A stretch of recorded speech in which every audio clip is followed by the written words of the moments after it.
Well, welcome to Chicago Health Television. I'm here with four people who have just given a seminar called The Insider Secrets to Government Corruption. And Chip Tatum is one of the people. Welcome to the show. Also, Ted Gunderson, welcome to the show. Brice Taylor, welcome. And Barbara Hartwell, welcome to the show. Thank you. Thanks, okay. Now, I'm going to just direct the questions to each and every one of you. I'm going to ask you a couple of questions about what you were doing and what the purpose of the seminar was. So many of our viewers and listeners have not really had exposure or especially detailed information about what we're doing. So if you could just simply generalize and tell us what's going on with the insider corruption. Who'd like to start? You want me to start? All right, Ted. Why me? First, tell us a little bit about you. Well, I was in the FBI for 27.5 years, and at the time of my retirement in 1979, I was the senior special agent in charge of the FBI Los Angeles office. I had over 700 people under my command. We had, for jurisdiction, most of Southern California, over 14 million people within the area over which we had jurisdiction. And let's see, I was honored as the Outstanding Law Enforcement Officer of the Year in 1977 by the AFL-CIO Metal Trades Union in Los Angeles. I was asked by Attorney General Griffin Bell when I retired to coordinate security for the Pan American Games. I worked as a consultant for the '84 Olympics, and I was a consultant to the California Narcotic Authority when Governor Brown, Jerry Brown, was governor. Well, you certainly had a lot of experience, haven't you? Well, yeah, I probably overdid it, but as far as my introduction is concerned, but I figured I'd throw in the kitchen sink. No, that's important. Well, it's important to establish credibility. Exactly. And I have credibility, in spite of the fact that many people would like to say I don't have credibility, because since shortly after I retired, I developed information personally about just extensive corruption in the government, not only at the federal level, but all the way down to the city and state level across this country. And, I have the documentation, I have the research, and I have the personal knowledge, and I have personally investigated many of these situations. That's basically an overview. Well, when you say corruption, there's a specific kind of corruption you're talking about that you focus on. Isn't that true? No, really, corruption is pretty all-inclusive of I have information about corrupt judges, corrupt law enforcement, prosecutors, county officials, judges, and it runs the gamut. It's not really specific at all unless you, and as a matter of fact, it includes a number of areas. Like, for example, I have developed information in Nebraska in a case I investigated in the late 80s involving international trafficking of children and kidnapping that ties into an organization in Washington, D.C. known as the Finders, which is a covert CIA operation. Has been active since the early 1960s. I've furnished this information to authorities, Attorney General of the United States, to the FBI. Nobody does anything about it. Now, if that isn't corruption, I don't know what is. That's corruption at a major level. Oh, yes. And what you're doing here at the Global Sciences Convention is talking about corruption that is related to Brice and Barbara and Chip, isn't that so? That's true. It all overlaps. It involves drugs, involves pornography, involves prostitution, it involves the cults, pedophilia. There's people, as Chip will tell you, the CIA's involved in bed with the mob, the mobsters, and the people in the White House that have been active in blackmailing people, individuals, and also at other levels, not only the White House. And it just basically runs a gamut. Well, is there some overarching or underpinning ideal or idea, some purpose behind this corruption, rather than just making a little money on the side or whatever? Isn't there? The bottom line is to take over the country and the world. For what, though? Power, greed. This goes back over 200 years, back to 1776, with the establishment of an organization known as the Illuminati. And if your listeners don't know what the Illuminati is, they need to run down to the library and look it up and do some research, because on May the 1st, 1776, a fellow named Adam Weishaupt, German, set forth 25 goals at the request of the Rothschild group that they needed to initiate in order to take over the world. We're talking about destroy the sovereignty of countries and destroy religions. And that's where it really started in modern day.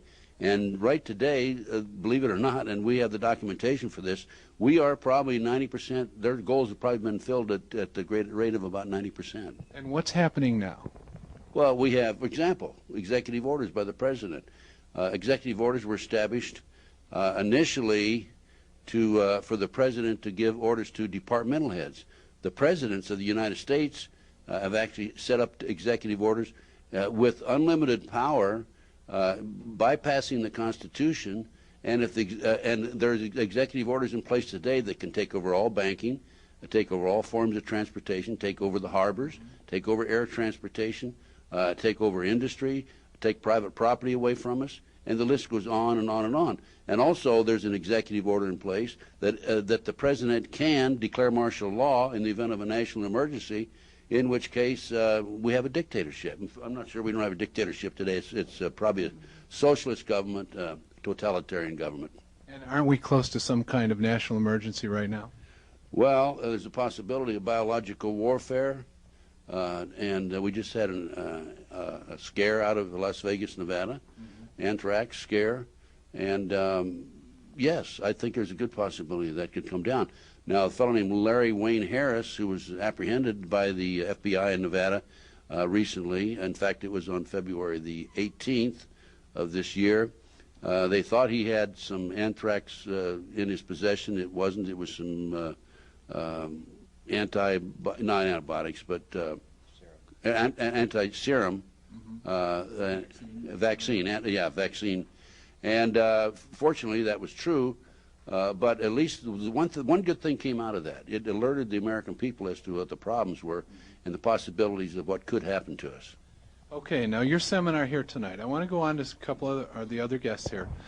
You summarized what you were doing here tonight, and you had a 3-hour seminar. And our show is kind of short, so I'm going to move on and get another piece of the puzzle here.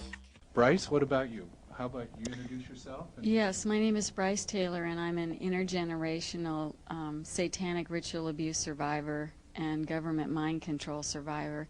And basically the ritual abuse was used as a trauma base conditioning for mind control that I was put under by the CIA and was programmed at military bases and at NASA centers around the country in order to have my mind in mind control that was guaranteed through national security that I would never be able to remember or tell.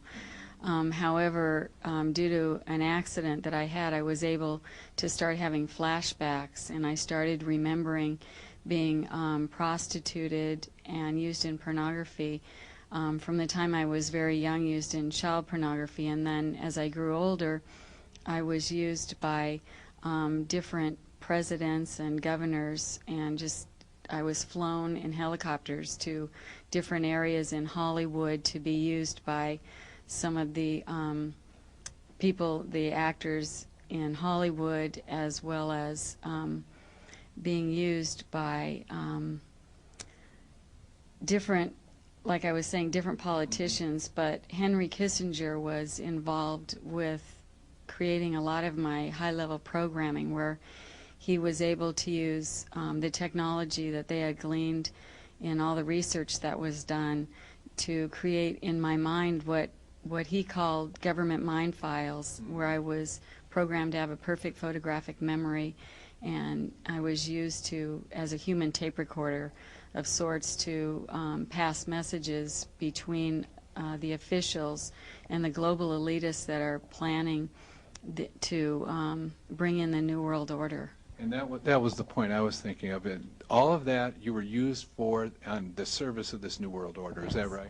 Yes, I was. And actually, Bob Hope was my owner and owned also my daughter. And through that, we were used as like intelligence operatives to be sent in with specific instructions that we were programmed to target different individuals that they wanted to be able to enlist to work also for the New World Order. And how did you get to be owned? Were you bought, or did Bob Hope buy you? Or? Well, there were shows where they have like slave auctions where people are actually purchased. And the way I understood it was that, I mean, my parents and myself never received any money, and they just, actually the CIA kind of came in, I believe, and took over a lot of people that had been satanically, ritualistically abused, knowing that that type of abuse creates multiple personality disorder, and that this population could be used as a non-paid slave labor force without their own knowledge or awareness. And how rampant would you say this is? Well, I think that if you would look into a lot of the history of people that have spoken out in the past all over the country and how this has been all covered up, I think it's very rampant.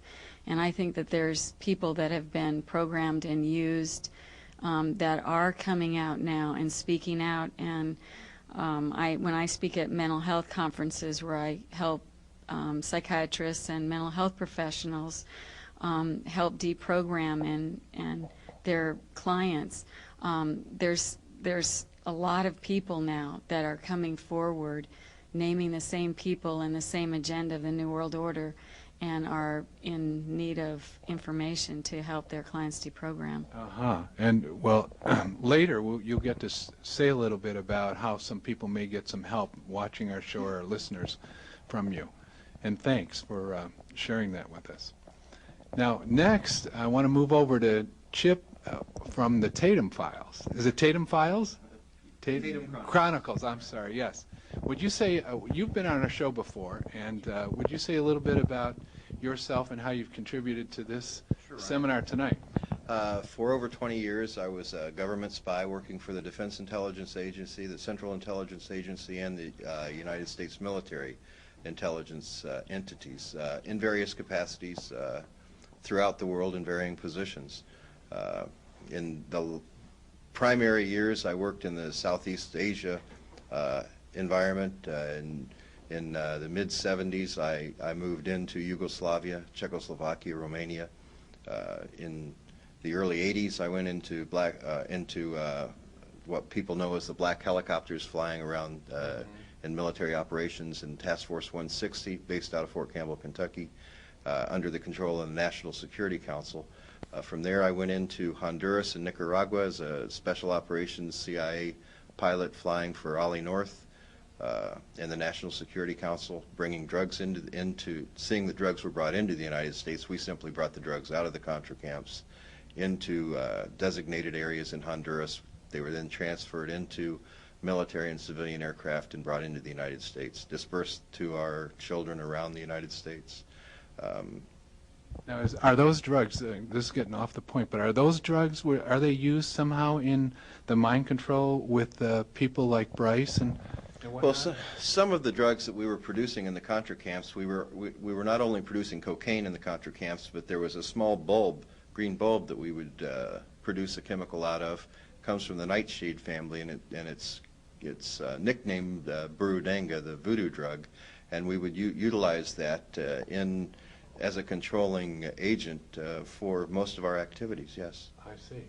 And now, how do you corroborate the evidence, the things that the other people were saying here today about the New World Order and whatnot? Could you? Oh, there's no doubt. I sat in a meeting in 1989. My handler in the CIA was Colby. I was then passed on to George Bush when he became director of the CIA. As a trusted ally of Mr. Bush, I sat in meetings in Jupiter, Florida. We did the deeds for this group of New World Order participants. We called them within the bounds of where we worked, the Olympic cartel, because they were dealing in not only drugs, but we were dealing in petroleum, foods, and people. So slavery, in other words. That's right. Okay. Well, thanks for being on the show. Talking to you individually is one thing, but having all of you on one show together is quite a powerful experience. Barbara, would you say a little bit about yourself? Yes. I was used in CIA black budget operations, many of them of a military nature. I was a mind control victim in these same black budget operations, and I was used as a propagandist by the CIA to help bring in the New World Order. I was actually a media person, I still am, radio and TV and print journalism, and basically they set me up through a CIA front company to propagate the New World Order through New Age propaganda. That's about the best way I can say it. And that's a comment I want to make. A lot of this New Age material that we see coming out today, it is an Illuminati ploy to bring in the New World Order. It's sort of a diversionary tactic, part of it. It's a way to get people to be complacent and under mass mind control. And that involves a lot of the trance channeling, all those sorts of things. It's a way to sort of lull people into a false sense of security based on a false spirituality. And now, Barbara, can you, we're going to take a break here in a minute, but will you be able to tell our viewers and our listeners how to distinguish between what seems to be the real material and what seems to be false, some disinformation? Okay, we're back, and you're watching Chicago Health Television. I'm down at the Global Sciences Congress at the Seabreeze Hotel in Daytona Beach, Florida. And I'm sitting here with 4 people who know the insider secrets to government corruption. Now, in case you just tuned in with us, we had on the previous segment, everybody introduced themselves, and they talked about what has happened in their life and how they know about this government corruption. So right now, we're going to talk a little bit about how once they've come out and spoken about what's happened in their life, the consequences to their life and their families, and who wants to start with that? Barbara, how about you? Okay. I can say that I've been under very severe harassment pretty much for the past 4 years, since 1994. And interestingly enough, 1994 was the time at which I started to speak out, not publicly even, but just to tell people some of the things that I'd been involved in. What did you start saying? About what? In 1994, what did you start saying that created some harassment? Okay. Well, it was something I think about breaking my programming also. But when I broke my programming, which means I started to remember that I had been programmed, that I was leading a double life, in essence, for a number of years, many years. It's when you break your programming, it's very difficult. Now I'm getting a block. See, I'm experiencing the block. Basically, they place blocks on you. But when you break your programming, they'll do whatever they have to do in order to make sure that they re-recruit you, or they can stop that from happening. So if they can't stop you from remembering, they hope that they can stop you from speaking. All right? And some of the things that were done to me, I can tell you, they flew black helicopters over my home at rooftop level. They had surveillance vans sitting across the street from my home, different ones, by the way. There was one there every day, and every night, but they changed frequently. I was followed. I had tails on me a lot. They sent government agents after me posing as somebody else on numerous occasions. I had phone taps. It was like living in a fishbowl. I was also hit with exotic weapons, microwave, pulse weapons, laser weapons, and these are things that can knock you out unconscious. I've been knocked unconscious by these weapons. All right, let me interrupt for a minute. Now, Chip is a person who would know about the existence of those weapons, right? Isn't that so? You may have even used some of those weapons. I may have. Can we go over?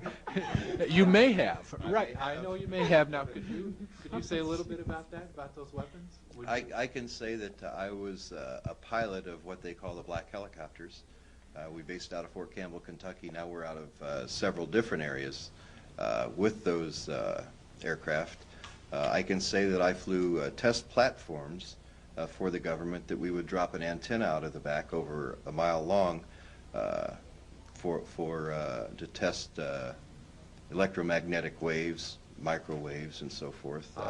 I can say that we've tested pretty darn impressive laser technology here, and as a matter of fact, just recently we all heard the Air Force announce that they were going to use their laser technology to blow up a satellite in space. I believe that was in October of last year. Okay. And do you know personally of weapons that could knock people out with like a pulse beam or whatever it was? Are there those such things? Yes. Okay. Okay. So back to you. So your harassment, is it continuing today? Oh, absolutely. It happens every day of my life. Every day of my life I wake up and I wonder what's coming next. The important thing, I think it's important, really important for people to know, is you can't let them intimidate you no matter what they do. So I don't. And I go through a lot of bad stuff, but I still keep talking, and they're not going to shut me up unless they kill me. Okay, good. Is there a possibility of that? Absolutely. I've had death threats made, not directly to me. I certainly have had them made to my colleagues, people that I was working with, trying to disseminate this information. They've been made to people who were willing to publish my material, my written material, my research on this stuff.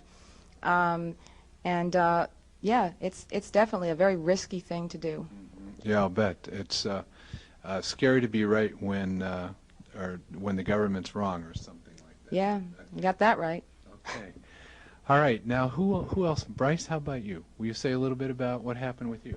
Yes, actually in 1987 I began remembering what had happened to me in form of flashbacks, and I actually had a threat made to my life. I was being tailed, my phone was being tapped, and I couldn't understand why anyone would be so interested until I started having more and more memories. But actually I had to be relocated. My therapist was instrumental in helping me be relocated to an island because I received in my purse a book and on the island, and when I was writing the book I was constantly harassed.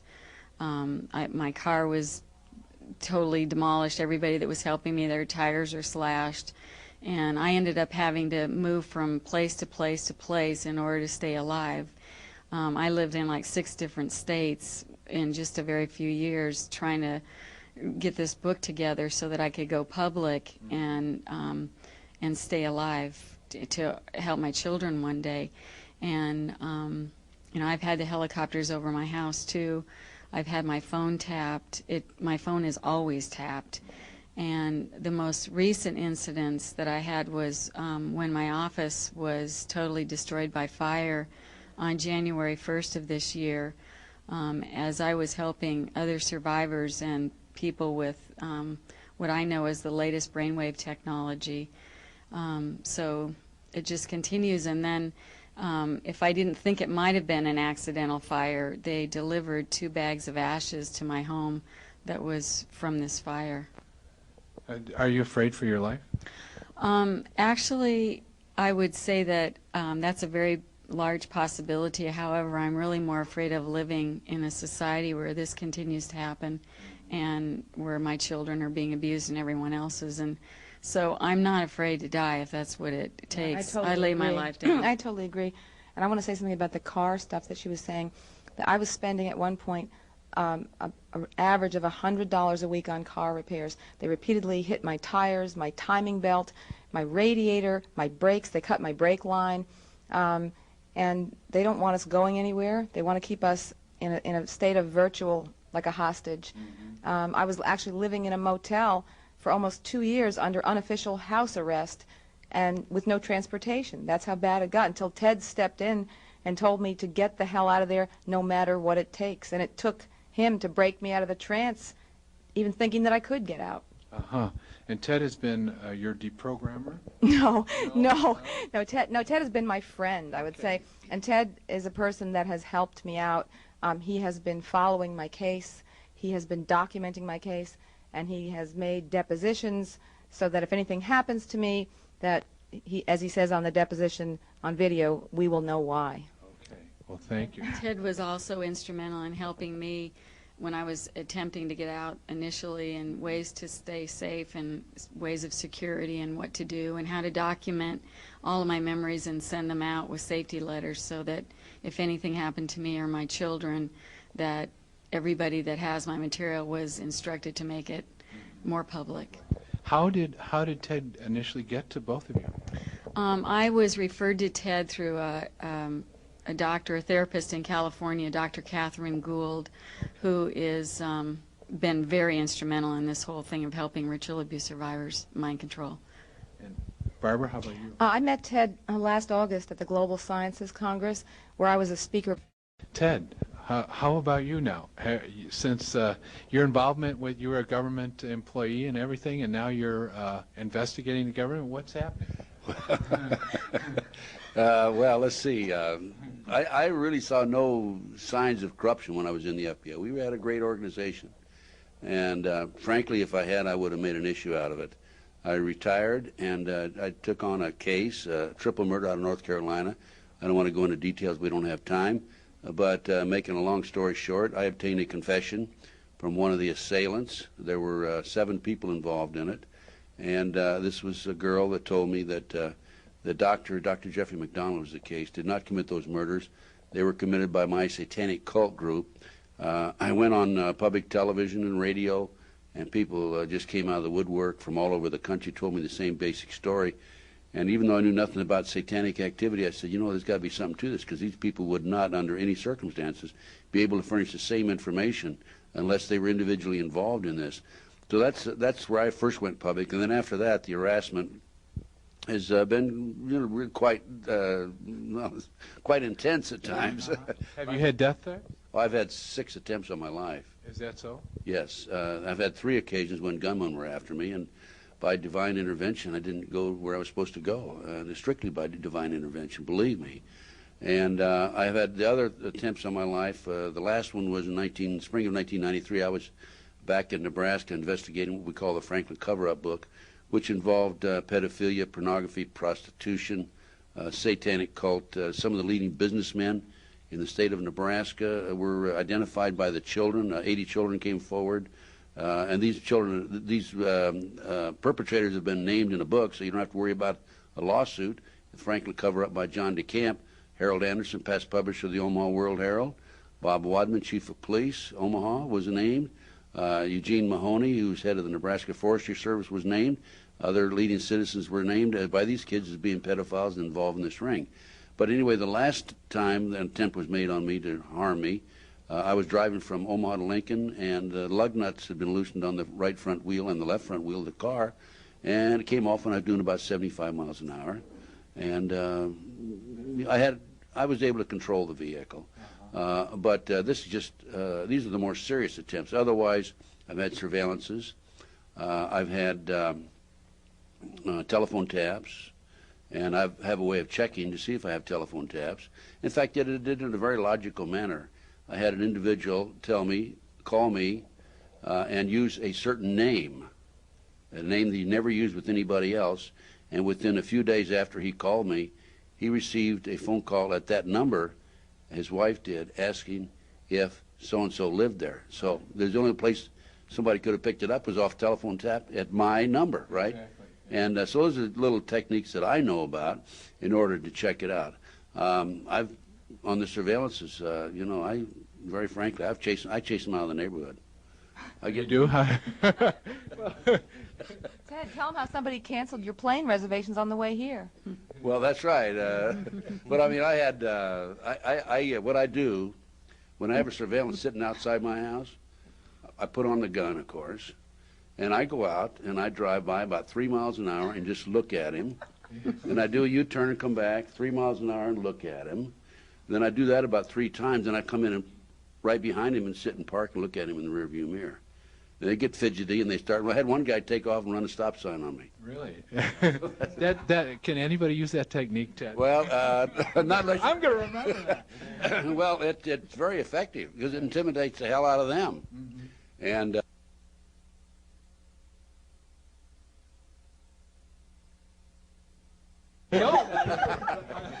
Not anymore. I've got to tell you this. They come into my house and have been for years when I'm sleeping. Now, these guys are professional burglars, and Chip will tell you all about that.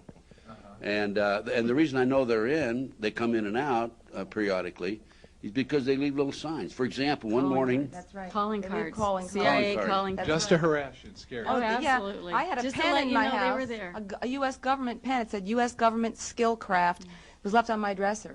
Mm-hmm. Well, what it is, they're just letting you know they can get in your house anytime they want to. Right. And what happened was one night, I went to bed about 11 o'clock, And I had a letter that I was going to fax the first thing the next morning and left it on my desk. I got up the next morning, it was gone. And then I have folders, boxes with folders in them with the labels up. Every once in a while, I'll look in there, and one of the folders is turned upside down. And they'll do it on purpose just so that you know that they've been Yeah, there. they're Just to they're trying remind you that they know exactly what you're doing. Okay, now we're going to need to take a break, and after this break, we're going to find out from Chip who he thinks is responsible for some of these, the harassment. So stay with us.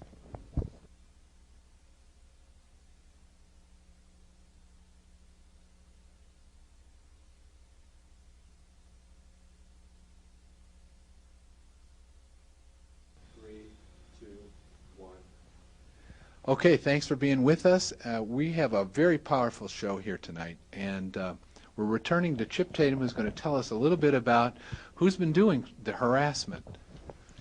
Well, you know, Ryan, in the industry, whenever we get a tasking down to, and what they're talking about is a neutralization, we'll normally use three techniques. We'll intimidate, which is basically what they're talking about, or we'll coerce a target or surrounding individuals of that target, and that's using force of some sort, or we'll terminate them. It's all that simple.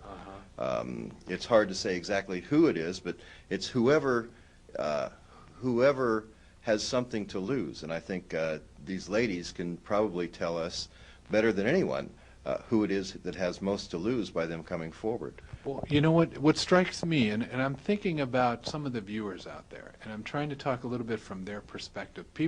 There might be people who have never heard of any of this before, and they're going to think, you know, they may have all kinds of thoughts about it. But then why would our government go to such lengths as harassing and telephone calls and doing some of these things? What is it? What do they have to hide? So why would they be so afraid of a woman coming, or a group of women, or some people coming and saying these stories? Well, you know, the truth is a very powerful thing, and some can't abide by having the truth come out. The atrocities that have been done in the past that are coming out now, we read in major media, is the use of American soldiers for tests and AIDS research, and I think syphilis research. A group of black American soldiers or black Americans were used for that. So the atrocities, and men died from that. I mean, right. They physically died from that.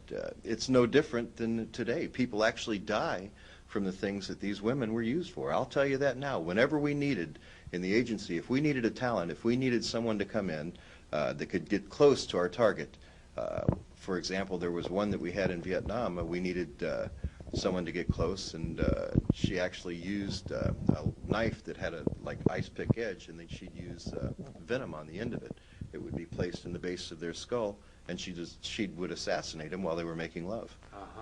You know, I wouldn't doubt that these women might be used for something like that in the past. So anyone who wants to come forward and expose this, especially if they're going to tell who their handlers were, there's no statute of limitations there, Ryan. Right. Those people can be placed in prison for the rest of their life or receive the death penalty. I see. So then it makes sense. May I ask Chip a question? Chip, if you can give a direct answer to this, what agency would be involved in these type tactics? Would it be Special Forces, i.e. CIA trained, or what? Normally it would be a CIA trained, someone who has gone through that training, but you know, to say that the CIA is involved in this is very difficult, because we don't operate as a single intelligence entity any longer. We work on an international basis. I've worked in the latter years with the agency. I was actually tasked across to an international group that comprised of Danish intelligence, Turkish intelligence, U.S. intelligence, and British intelligence. And we would task on from there. We would pull in talent, ex-Delta Force, ex-Special Forces. We even used African Special Intelligence. So, you know, it really depends. I can tell you now that the orders for a lot of what we did came from some people associated with the G7 group of countries, not necessarily the United States. G7 meaning what? Well, the financial countries that are involved in the G7 summits. Okay, well, thank you all for being on the program today. And now, if there are any viewers or listeners out there, they want to get help, maybe they've been ritually abused, or maybe they're involved in a court case, or they just need to talk about something like this, what would you suggest? Who would they call? What would they do? Yes, Ryan, I think that people could call in California, there's a LA Women's Task Force on Ritual Abuse, and I have a number where I could refer people to, and that number is area code 213-650-0807. And there's also a group in California called MASA, which is Mothers Against Sexual Abuse, and they could obtain legal defense information there. And I think that this number that I gave you would be probably the best source. Okay, thank you. Anybody else? Ted? I have a number, an 888 number. I'd be glad to help if it's at all possible. I am very, very busy because I don't have a staff or anything.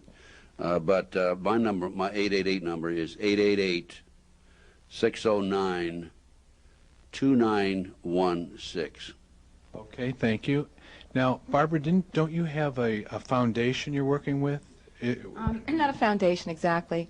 I'm trying to start a fund to raise money so that we can investigate and document and legitimize some of these things, that legitimize the fact that these things have happened to us.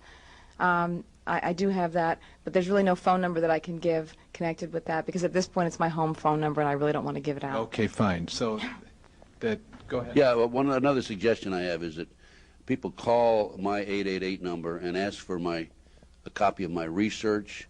It's important that individuals are aware of what's going on, and we have the documentation. Chip has documentation. I have documentation. These ladies have documentation. It's an educational process. And I have my own radio talk show. It's on in the morning from 8 to 10 on satellite. It's Galaxy 1, Transponder 17, 5.58 audio wide band, where I'm trying to get the word out. I also have my own television talk show in Las Vegas. And what station is that on, and the time? That's on at station KKJK, Channel 19, non-cable in Las Vegas, Nevada. But I'm doing everything I can to educate people. And, you know, we're not just a bunch of clucks sitting up here. We all have credibility, and we have the research, and we've been there, done that. This guy has, I have, and these two ladies. Yes, you have, and I can vouch for that. Chip, you also have material available, and I know we've talked about it before, but would you say what you have and give your numbers? We do. We have a number of books available that is actually the documentation that shows the corruption. You know, many people talk about the government's involvements in some of these nefarious activities. We have those in books that part of the government harassment that I receive is because I wouldn't turn those documents over to them. I didn't want them to burn out their shredders. You know, they had enough work. So, so those documents can be obtained by calling 1-800-201-7892 and ask for extension 58. We additionally have a website, and you can access our website, the Black Ops Reporter, by going to www.2.net, scroll down the page and click on Black Ops. And if you'd like to email me, you may email me at chiptatum@aol.com. Okay, wonderful. Thanks for being on the show, all of you. And I applaud you for being able to come on and say these things. I think it's really hard. It would be hard for me, and I think it would be hard for other people out there, and you're courageous to go ahead and do this. And it's a service that we need, that the country needs. And so stay with us. Chicago Health Television, and let's say that again. So stay with us for Chicago Health Television, and I'm Ryan Elliott. Thank you.